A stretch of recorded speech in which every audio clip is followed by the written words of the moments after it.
Frères et sœurs, encore une fois, bienvenue. En fait, j'avais vraiment hâte à ce moment où, où l'on se rencontre afin de chercher la présence de Dieu, de connaître, de fouiller dans sa parole. J'avais hâte de nous rencontrer ce samedi sur ce rendez-vous hebdomadaire. Ça fait vraiment joie au cœur de savoir que tout le monde se porte bien et que vous avez, en dépit de tout, comme je le dis à chaque semaine, que vous avez trouvé un petit coin dans votre espace-temps où vous réservez ce petit espace-là à l'étude de la parole de Dieu. Donc, Dieu ne manquera pas de vous bénir, Dieu ne manquera pas de nous bénir, car c'est le plus gros investissement qu'un homme puisse faire dans sa vie, c'est l'étude de la parole de Dieu, c'est essayer de connaître la vérité qui se trouve dans la parole de Dieu. Frères et sœurs, encore une fois, bienvenue. Asseyez-vous, préparez vos crayons, vos cahiers. Nous allons rentrer dans les débats, dans l'aventure. En fait, dans la fouille. Bienvenue. Donc, comme je le dis, c'est avec joie que je vous reçois aujourd'hui. Et juste avant de commencer notre survol de la Bible, nous allons inviter le Seigneur à prendre le contrôle de ce moment. Nous allons inviter le Saint-Esprit à nous animer, à prendre le contrôle de chacun de nous. Couvrons nos fronts, fermons nos yeux et prions ensemble. Père éternel, Dieu infiniment grand, aujourd'hui, encore une fois, Seigneur, nous sommes encore réunis, Seigneur, pour contempler ta magnificence, pour chercher à connaître ta volonté, Seigneur. Seigneur, merci pour ce privilège de nous avoir préservés et nous avoir donné cette volonté, Seigneur, à réserver ce petit moment, Seigneur, où nous fouillons de manière, Seigneur, très en profondeur ta parole afin de connaître la vérité que tu as pour nous, Seigneur. Éclaire nos lanternes, Seigneur. Donne-nous la grâce, Seigneur, de pouvoir comprendre, ruminer ta parole, Seigneur, grand et tout-puissant. Donne-nous la grâce, Seigneur, Père, de pouvoir passer du temps de qualité en ta compagnie, Seigneur. Ce soir, plus que jamais, nous avons besoin de toi. Nous avons besoin de toi pour être illuminés. Nous avons besoin de toi pour avancer. Nous avons besoin de toi pour ne pas rater cette occasion, Seigneur Père, où tu vas revenir chercher ceux-là qui sont prêts, qui sont bien habillés. Seigneur, prends le contrôle de chacun de nous, Seigneur, et principalement ceux-là qui auront le privilège de pouvoir visionner la vidéo. Seigneur, donne-leur la grâce, donne-leur ton Saint-Esprit, donne-leur la faveur, Seigneur Père, de comprendre ta parole, car il n'est pas donné à tout un chacun, Seigneur, de saisir la vérité qui se trouve dans ta parole, Seigneur. Nous comptons sur toi et nous te rendons action de grâce, Seigneur. C'est au nom de ton Fils Jésus que nous t'en prions. Amen. Amen. Frères et sœurs, encore une fois, bienvenue. Et comme je le dis, ça commence à être un rendez-vous que quand vendredi arrive, donc j'ai vraiment hâte de vous revoir, de passer du temps avec vous.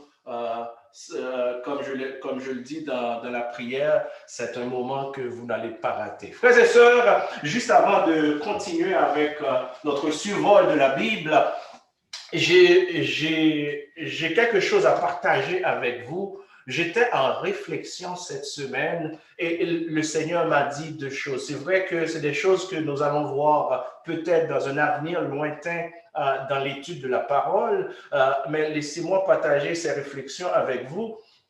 Le Seigneur m'a dit que nous sommes dans un temps où il faut prêter attention à ce qui se passe autour de nous, à ce qui évolue dans le monde,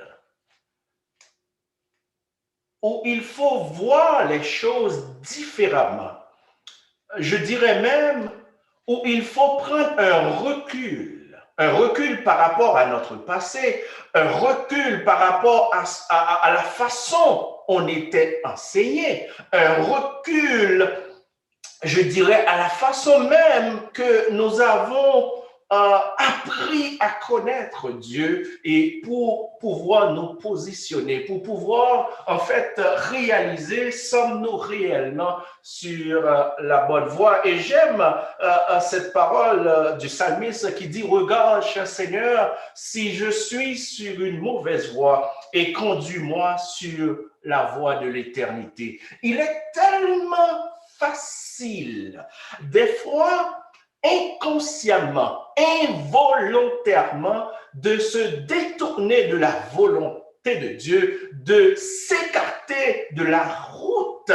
Euh, c'est pour cela qu'il faut à chaque instant, dans notre marche avec Dieu, à chaque instant, qu'il faut analyser notre vie, analyser nos connaissances eu égard à la parole de Dieu. Le Seigneur m'a dit deux choses. La première chose que le Seigneur m'a dit, il m'a référé, ce n'est pas l'étude d'aujourd'hui, mais il m'a référé à Ésaïe. Si vous avez votre Bible, ou bien vous pouvez le prendre en note, c'est Ésaïe chapitre 2 que je vais lire pour vous. En fait, je vais lire deux textes rapidement. Ésaïe chapitre 2. Nous sommes ici, je vais lire les versets 2 et 3. Ésaïe chapitre 2. Je lis pour vous 2 et 3. 2, 3, go. Il arrivera dans la suite des temps, parole prophétique ici, dans la suite des temps, c'est une prophétie que Ésaïe a annoncée qui ne concerne pas son temps, mais qui concerne un autre temps, une autre dispensation. Et ça concerne notre temps. Et voilà ce qu'il dit. Il arrivera dans la suite des temps que la montagne de la maison de l'Éternel sera fondée sur le sommet des montagnes, qu'elle s'élèvera par-dessus des collines et que toutes les nations y afflueront. Écoutez ceci. Toutes les nations y afflueront. Toutes les nations y afflueront. Des peuples s'y rendront en foule et diront: venez et montons à la montagne de l'Éternel. Venez et montons à la montagne de l'Éternel, à la maison du Dieu de Jacob, afin qu'il nous enseigne ses voies. Alléluia. Donc, c'était le premier avertissement que le Seigneur m'a donné dans cette réflexion cette semaine et que je partage avec vous. Il a dit que toutes les nations, ici nation, est-ce que je dois vous le dire maintenant parce que nous avons un cours sur nation, mais laissez-moi vous donner un avant-goût. Nation ici n'a pas rapport à un peuple qui partage un territoire en commun. On ne parle pas de cette nation. La logique est presque la même, mais ici, nation épouse une forme figurative, un sens figuratif. Nation ici ne parle pas de tout le peuple. Des nations, ça ne parle pas de pays. Une autre fois, je vous dirai de quoi ça parle. Mais qu'est-ce qu'il faut retenir ici dans cet avertissement? Le Seigneur nous dit que toutes les nations afflueront vers la montagne de l'Éternel pour trouver la vérité. Toutes les nations. Il n'a pas dit quelques nations, il n'a pas dit une nation, mais il a dit toutes les nations. Savez-vous pourquoi? Et le Seigneur m'a référé à un autre texte pour savoir pourquoi toutes les nations afflueront vers la montagne de l'Éternel. Et le Seigneur m'a référé en Apocalypse. Je viens de lire Ésaïe chapitre 2, vous qui prenez des notes, mais le Seigneur pour comprendre cet avertissement, il m'a référé en Apocalypse. Apocalypse chapitre 18, que je vais lire pour vous et avant de rentrer dans notre survol. Apocalypse chapitre 18. Laissez-moi lire les 4 premiers versets. C'est très important. Je dis que l'avertissement que le Seigneur a dit à la fin des temps, notre temps, le temps où Christ va revenir, la seconde venue de Christ, qui n'est pas trop loin. Qu'est-ce que le Seigneur a dit? Le Seigneur a dit, toutes les nations afflueront vers un seul endroit. Pour faire quoi? Pour trouver la vérité. En d'autres termes, ça veut dire que la vérité n'est nulle part. En ce moment, la vérité n'est nulle part. La vérité n'est nulle part. On aura besoin, à la fin des temps, de fuir vers la montagne de Sion, vers la montagne de l'Éternel, à la recherche de la parole de Dieu. Nous avons un seul endroit où est-ce que nous allons trouver la vérité, c'est dans la montagne de l'Éternel. En d'autres termes, toutes les nations n'ont pas la vérité. N'oubliez pas, je vous avais dit que nation n'a pas rapport avec peuple. Nation a une autre dimension ici. Mais laissez-moi vous dire, laissez-moi vous lire Apocalypse chapitre 18, les 4 premiers versets. Apocalypse chapitre 18, j'en parle ici. Après cela, je vis descendre du ciel un autre ange qui avait une grande autorité. Et la terre fut éclairée de sa gloire.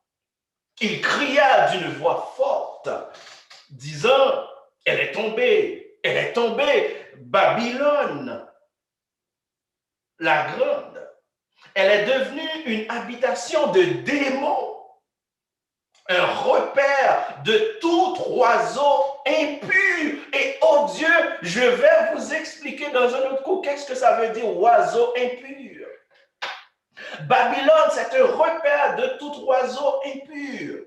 Un repère de tout oiseau impur et odieux. Verset 3.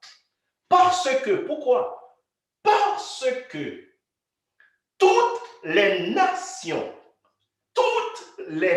je pèse sur mes mots. Frères et sœurs, c'est très important. Verset 3. Parce que toutes les nations ont bu du vin de la fureur de sa débauche. Et que les rois de la terre se sont livrés avec elle à la débauche. Et que les marchands de la terre se sont enrichis par la puissance de son luxe. Je vais vous expliquer dans d'autres cours qu'est-ce que ça veut dire marchand, qu'est-ce que ça veut dire roi, qu'est-ce que ça veut dire nation. Je vais vous expliquer tout ça. Mais qu'est-ce qu'il faut retenir avant que je lise le 4e verset? C'est que toutes les nations de la terre sont en train de boire le vin de l'impudicité de la prostituée, de Satan. Toutes les nations, sans exception. Là maintenant, je comprends pourquoi le Seigneur m'a dit que toutes les nations afflueront vers lui à la fin des temps, parce que toutes les nations ici sont en train de boire le vin de l'impudicité. Alléluia. Verset 4. Et j'entendis du ciel une autre voix qui disait, voilà ce que vous êtes censés faire, frères et sœurs.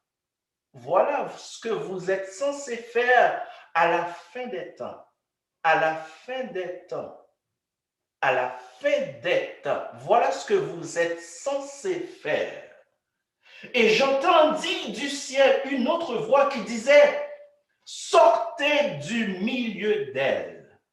Mon peuple, sortez du milieu d'elle.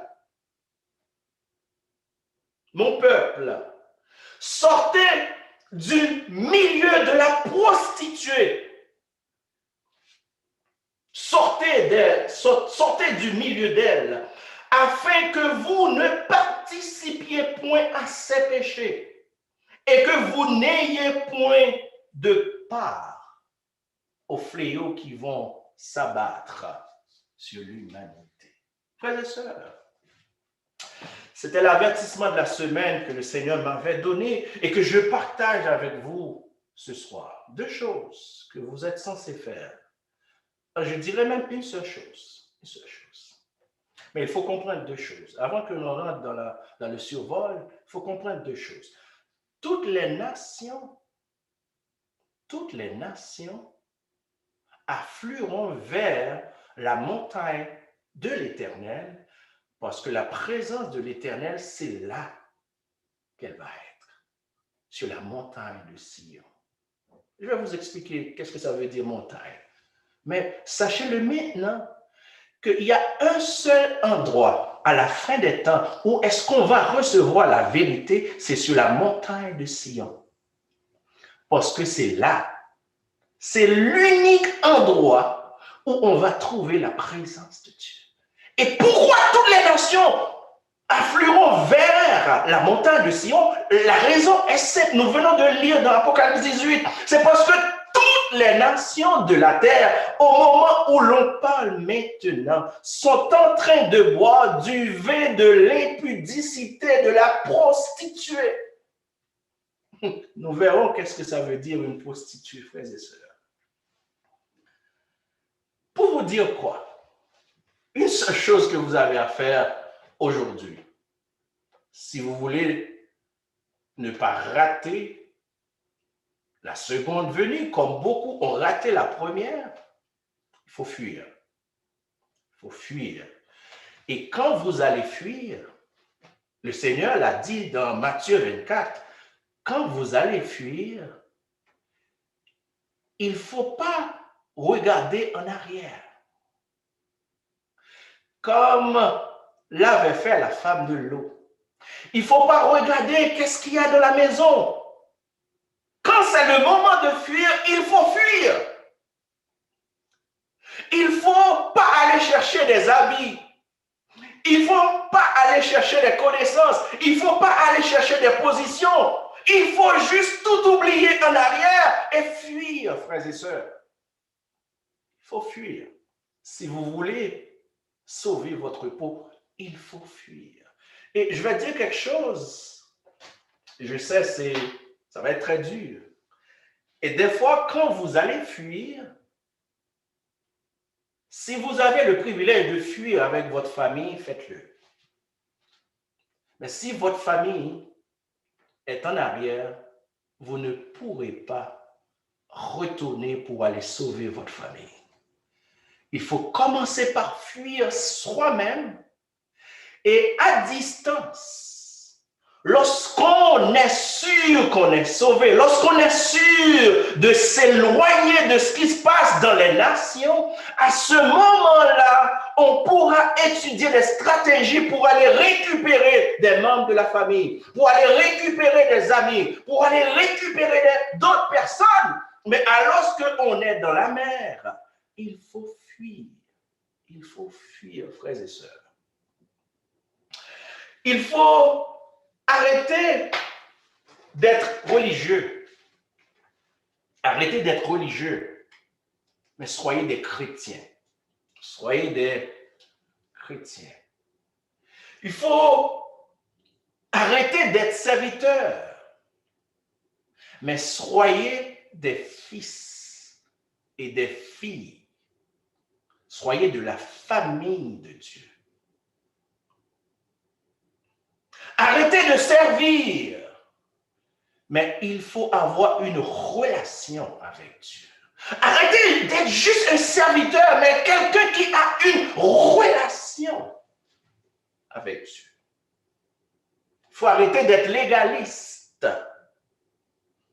Légaliste, c'est essayer en même temps d'avoir un pied dans la loi et l'autre pied dans la grâce. Et vous êtes au milieu, vous n'avancez pas. Légaliste, c'est essayer de mériter son salut alors qu'on croit que Christ est celui qui donne le salut. Donc, frères et sœurs, vous qui m'écoutez, le Seigneur m'a donné cet avertissement, je le partage avec vous. Le moment est venu où il faut fuir. Fuir parce que toutes les nations sont en train de boire le vin de l'impudicité de la prostituée. Que le Seigneur vous aide à fuir. Frères et sœurs, nous sommes ici dans notre survol. La dernière fois, nous avons dit pas mal de choses et j'aimerais faire un bref rappel de tout ce qu'on a dit la semaine passée. Je sais que j'ai reçu pas mal de commentaires, mais laissez-moi vous dire ceci. Notre Dieu est le Dieu. C'est un Dieu de prophétie, mais c'est aussi un Dieu d'accomplissement. Et qu'est-ce qui fait que notre Bible est la Bible? Parce que notre Bible contient des prophéties qui sont réalisées. En d'autres termes, notre Dieu, c'est un Dieu, lorsqu'il dit quelque chose, il s'assure que cette chose soit accomplie.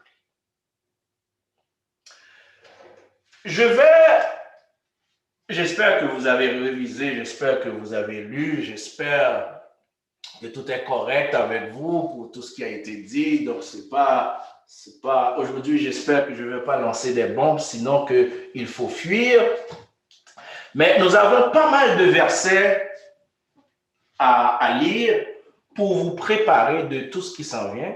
Je devais terminer aujourd'hui avec le survol. Je devais aujourd'hui voir la nouvelle alliance. Mais malheureusement, je pense que je ne vais pas entamer la nouvelle alliance parce qu'il y a tellement de choses à clarifier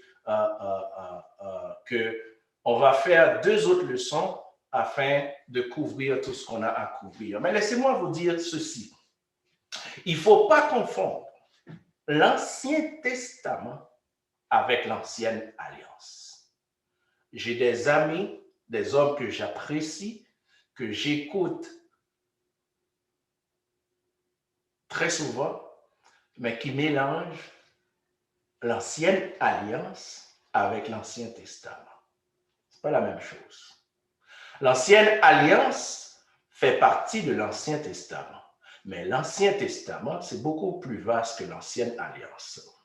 L'Ancienne Alliance, en fait, l'Alliance, la loi a été donnée au peuple d'Israël, mais il y a beaucoup plus que ça. Il ne faut pas confondre. Autre chose, je vais dire ça aujourd'hui, tout l'Ancien Testament,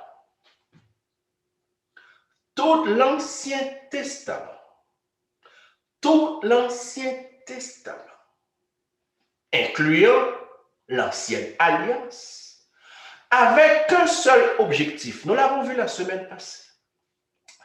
Dieu n'a pas donné les lois pour être respectées car on ne peut pas, de par nous-mêmes, respecter les lois de Dieu. Les lois que Moïse a données au peuple d'Israël, c'était des lois parfaites. C'était le standard de Dieu. L'homme ne pouvait pas respecter ces lois pour la simple et bonne raison, alors que nous sommes dans un état imparfait, donc on ne peut pas respecter les standards de Dieu. Et la question qu'on avait posée, est-ce que le peuple d'Israël, est-ce que je peux relire, laisse-moi relire quelques versets pour comprendre, parce que quand Dieu avait donné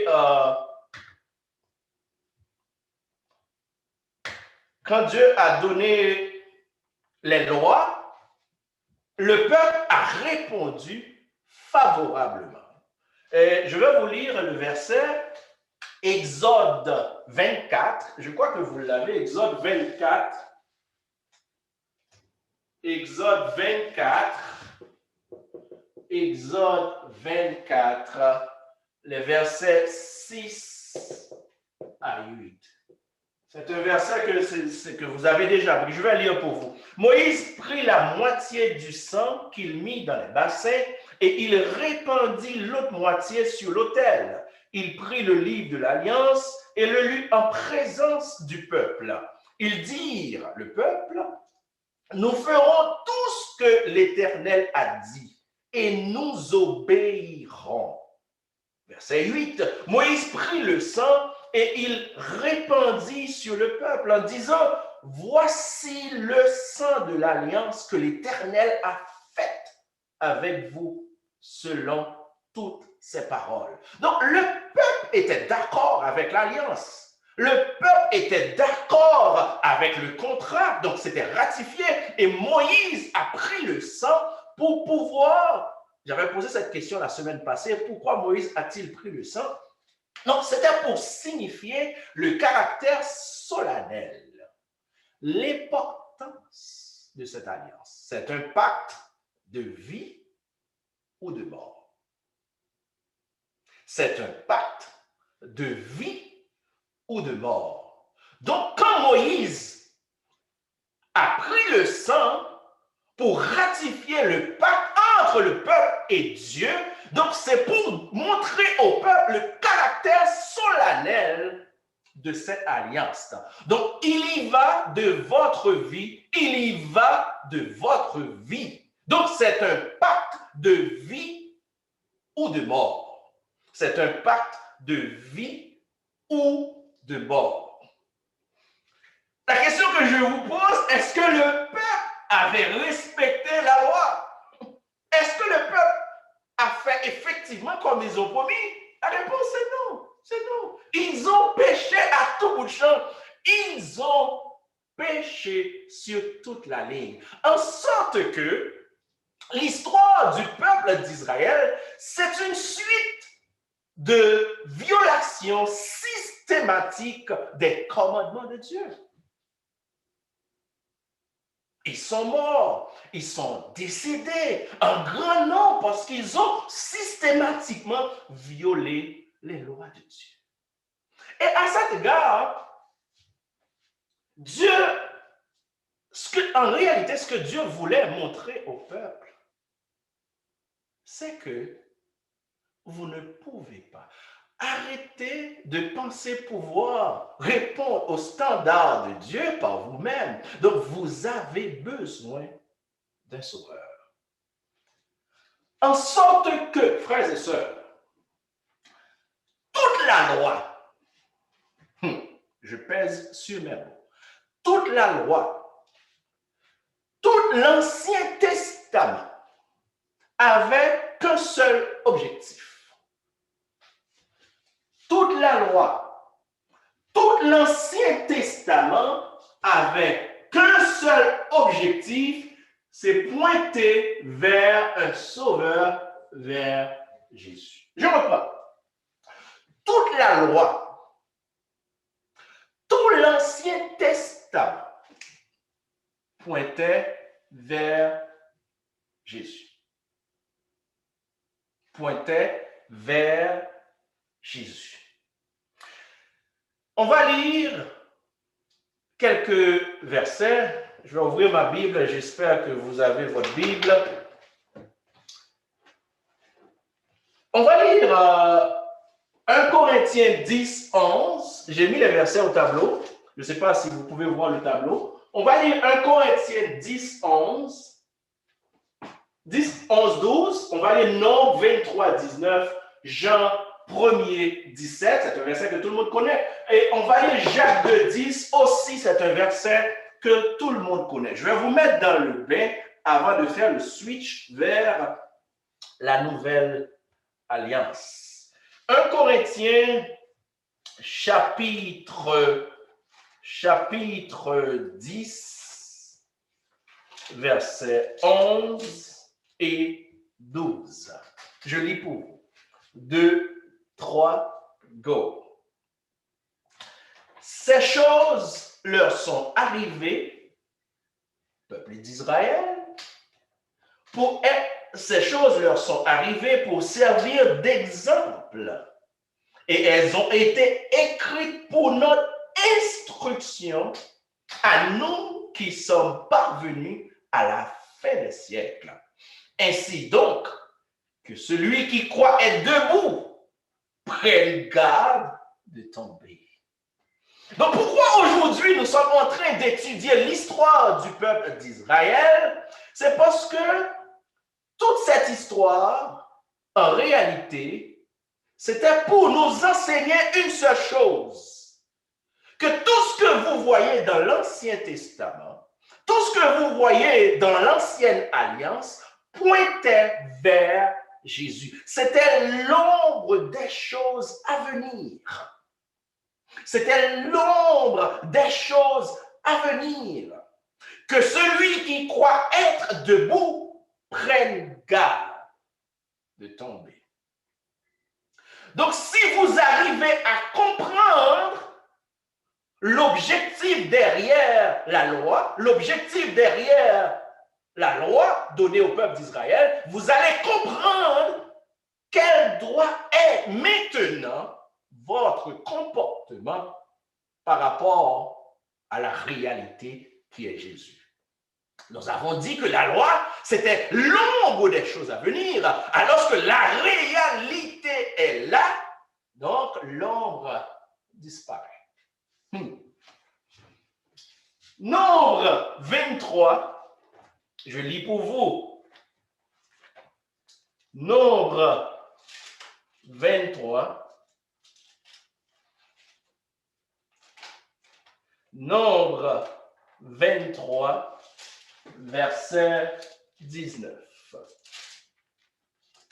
Nombre 23, verset 19, 2, 3, go. Dieu n'est point un homme pour mentir, ni fils d'un homme pour se repentir. Ce qu'il a dit, ne le fera-t-il pas? Ce qu'il a déclaré, ne l'exécutera-t-il pas? Donc, en d'autres termes, frères et sœurs, notre Dieu, c'est un Dieu de confiance. C'est un Dieu de promesses. C'est un Dieu de prophétie. Mais plus encore, c'est un Dieu qui accomplit toutes ces prophéties. Je vous avais dit que la loi, tout l'Ancien Testament pointait vers Jésus. Il y a un ensemble de prophéties dans l'Ancien Testament et toutes ces prophéties pointaient vers un sauveur en la personne de Jésus. C'est ça la réalité. Quand vous étudiez l'Ancien Testament, c'est ça la réalité. La réalité, c'est que Christ est le centre de l'Ancien Testament.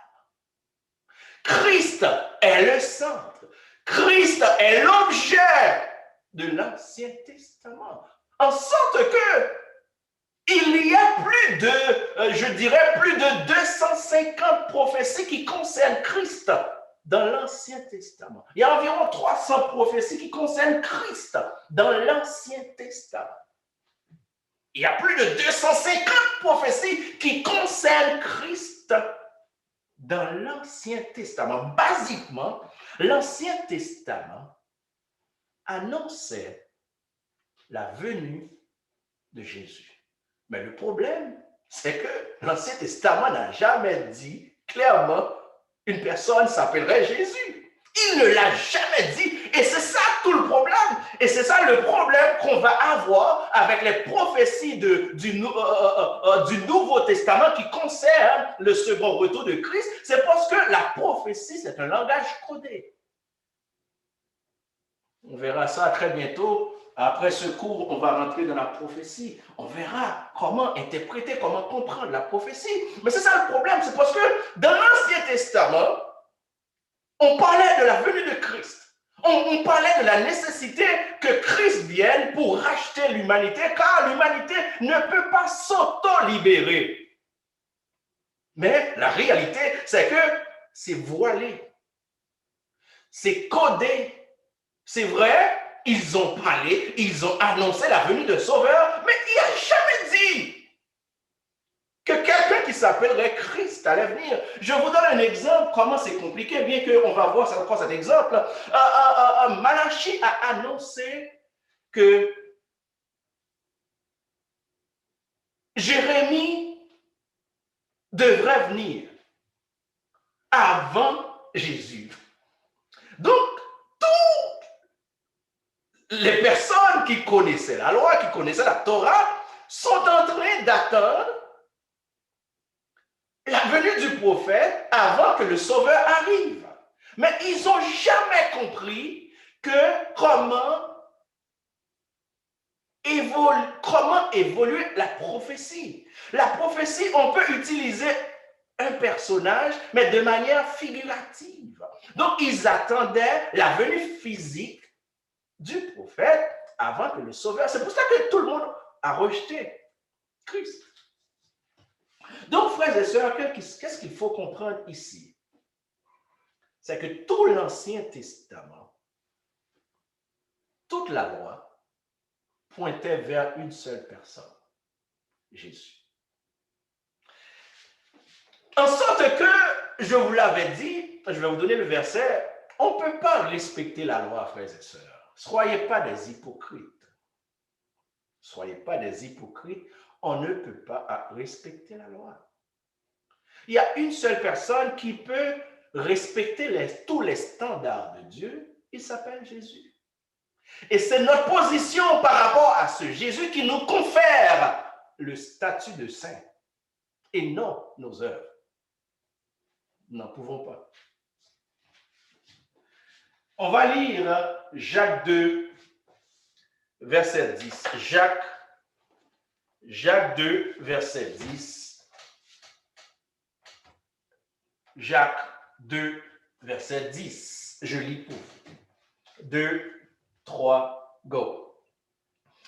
Car quiconque observe toute la loi, mais pêche contre un seul commandement, devient coupable de tous. Car quiconque observe toute la loi, mais pêche contre un seul commandement, devient coupable de tous. En sorte que, je l'avais dit la semaine passée, même si tu essaies par la prière, par le jeûne, par des activités, à respecter les commandements de Dieu, si tu violes ne serait-ce qu'un seul, vous êtes coupable du reste. Je prends un exemple. Si aujourd'hui, laissez-moi le dire, si aujourd'hui, vous adorez le dimanche, mais vous violez la loi, vous violez la loi du sabbat. Vous ne respectez pas le sabbat. C'est vrai, vous allez dire que Jésus-Christ est notre sabbat. C'est vrai, Jésus-Christ est notre sabbat. Jésus-Christ est notre sabbat, c'est la vérité. Mais pourquoi prendre un seul? Jésus-Christ est tout. Il n'est pas seulement le sabbat, il est tout. C'est lui seul qui peut atteindre les standards de Dieu. Donc si aujourd'hui, vous allez à l'église seulement les dimanches, donc vous ne respectez pas le sabbat, donc selon la loi, vous ne respectez pas la loi de Dieu, vous méritez la mort. Vous méritez la mort. Donc quand vous dites qu'il faut respecter la loi, en même temps respecter la grâce, vous êtes un légaliste, vous êtes un hypocrite. Et les hypocrites n'hériteront pas le royaume de Dieu. Frères et sœurs, qu'est-ce que je suis en train de vous préparer pour? Je suis en train de vous préparer pour vous dire quoi? Parce que le peuple d'Israël n'ont pas pu respecter les lois de Dieu, ils ont systématiquement violé l'alliance qu'ils ont eux-mêmes acceptée. Donc Dieu a annoncé la venue d'une nouvelle alliance. Je vais dire ceci. Je vais dire ceci. Ça peut être une bombe, mais je vais le dire.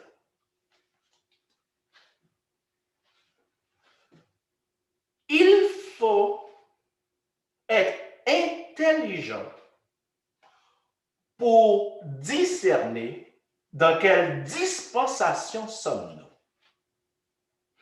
Quand la dispensation change, nos actions doivent aussi changer. Je vais répéter. Quand la dispensation, je vais utiliser un autre mot, quand nous sommes dans une nouvelle ère, quand l'ère change, nos actions doivent aussi changer. Nous ne sommes plus dans la dispensation de la loi. Quand c'était la loi, on devait faire des actions qui ont rapport à la loi. L'agneau pascal, par exemple. L'agneau pascal, par exemple. Pourquoi aujourd'hui on célèbre plus l'agneau pascal, malgré d'autres religions le font, mais nous on ne le fait pas? C'est parce que ce n'est plus la dispensation dans laquelle nous nous trouvons aujourd'hui. La dispensation change, il faut que l'action change. Si vous êtes dans une dispensation X, cela requiert des actions X. Si vous commettez des actions Y dans une dispensation X, vous n'êtes pas sauvé. Vous êtes dans l'égarement. Vous êtes en train de boire du vin de l'impudicité de la prostituée.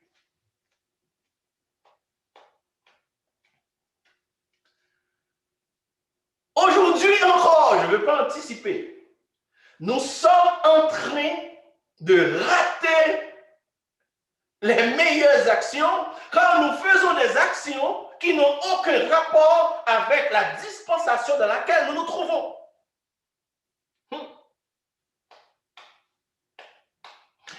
En d'autres termes, il est essentiel de comprendre chaque dispensation. Si vous n'arrivez pas à comprendre une dispensation, vous ne pourrez pas non plus savoir quelle action faire pour avoir la vie sauve. Vous ne pourrez pas savoir. Je vous donne un exemple très simple. Lors du déluge,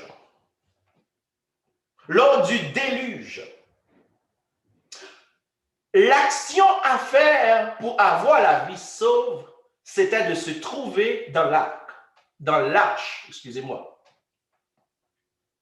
Lors du déluge, l'action à faire pour avoir la vie sauve, c'était de se trouver dans l'arche de Noé. Dans le jardin d'Éden, l'action à faire pour avoir la vie sauve, c'était de ne pas manger l'arbre de la connaissance du bien et du mal.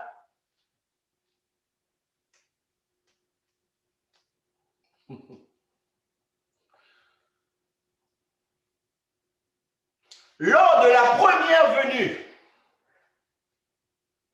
qu'est-ce qu'il fallait faire pour avoir la vie?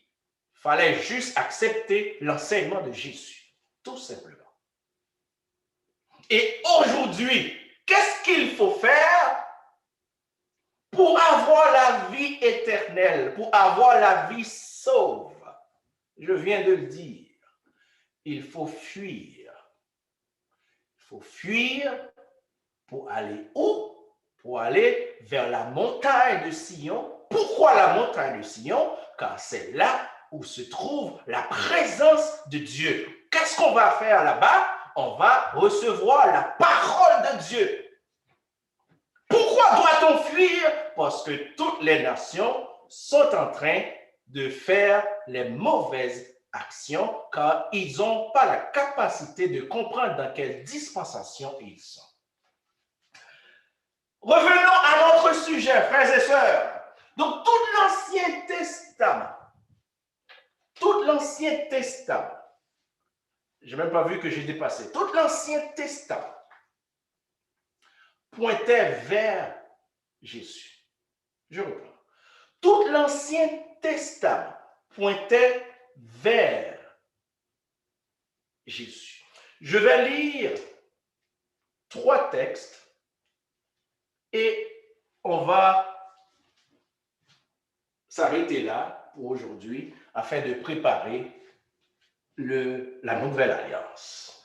Je vais mettre les textes au tableau, puis je vais pouvoir les lire. Aujourd'hui, frères et sœurs, je suis très précis. Deutéronome,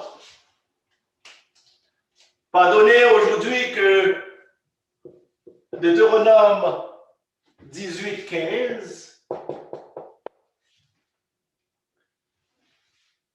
18, 19, on va lire Romains 3, 19, 20, Romains 10, 4, on va lire Romains 10, 9. Je vais lire tous ces textes pour vous préparer. Je vais aller très rapidement car j'ai dépassé de presque 10 minutes et on pourra par la suite rentrer dans les débats.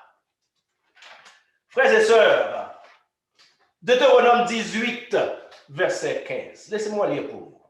2, 3, go. L'Éternel, ton Dieu, te suscitera du milieu de toi, d'entre tes frères, un prophète comme moi. Vous l'écouterez. Deutéronome 18, verset 19. Et si quelqu'un n'écoute pas mes paroles, Dieu qui parle ici, qu'il dira, ce prophète, en l'occurrence Jésus, mes paroles qu'il dira en mon nom, c'est moi qui lui en demanderai compte. C'est moi qui lui en demanderai compte. Romains chapitre 3, 19 et 20. Romains chapitre 3, 19 et 20. Or, nous savons que tout ce que dit la loi, elle le dit à ceux qui sont sous la loi, afin que toute bouche soit fermée et que tout le monde soit reconnu coupable devant Dieu. Car personne ne sera justifié devant Dieu par les œuvres de la loi, puisque c'est par la loi que vient la connaissance du péché. Romains chapitre 10, verset 4, c'est presque fini. Romains chapitre 10, verset 4, c'est très important ici. Car Christ est la fin de la loi. Car Christ est la fin de la loi pour la justification de tous ceux qui croient. Alléluia. Et pour finir, Romains 10, verset 9, un verset que tout le monde connaît. Si tu confesses de ta bouche le Seigneur Jésus, et si tu crois dans ton cœur que Dieu l'a ressuscité des morts, tu seras sauvé. Alléluia. Frères et sœurs, alors que je termine, je vous demande pardon d'avoir, en fait, gouigé un peu dans l'heure des débats. C'est pas grave, on va pouvoir récupérer tout ça. Mais j'espère que vous avez compris, frères et sœurs, alors que je termine, que la loi pointait vers un sauveur, en l'occurrence Christ. Christ est le sauveur que l'humanité avait besoin pour pouvoir respecter les standards de Dieu. Ce soir, alors que je termine, alors que je vais rentrer en prière, ça n'a aucun rapport du fait que vous avez un titre quelconque. ou bien du nombre d'années que vous avez à être, entre guillemets, religieux. Mais ce soir, Paul nous a enseigné, si tu confesses de ta bouche que Jésus-Christ est le Seigneur, tu seras sauvé. Est-il ton Seigneur? Dieu trois fois saint, infiniment grand, nous t'en remercions pour ces paroles, Seigneur. Merci d'avoir orchestré aujourd'hui la fouille de cette manière.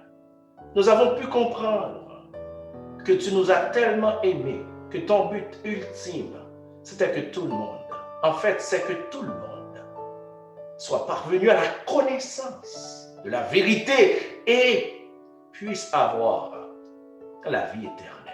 Seigneur, ne laisse aucun de ceux-là qui vont avoir le privilège d'écouter ou de participer dans cette fouille indifférent.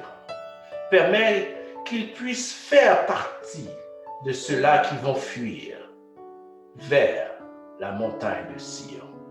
Sois avec nous, bénis-nous, donne-nous ta grâce, ton onction, ta puissance, ton autorité. Au nom de Jésus, nous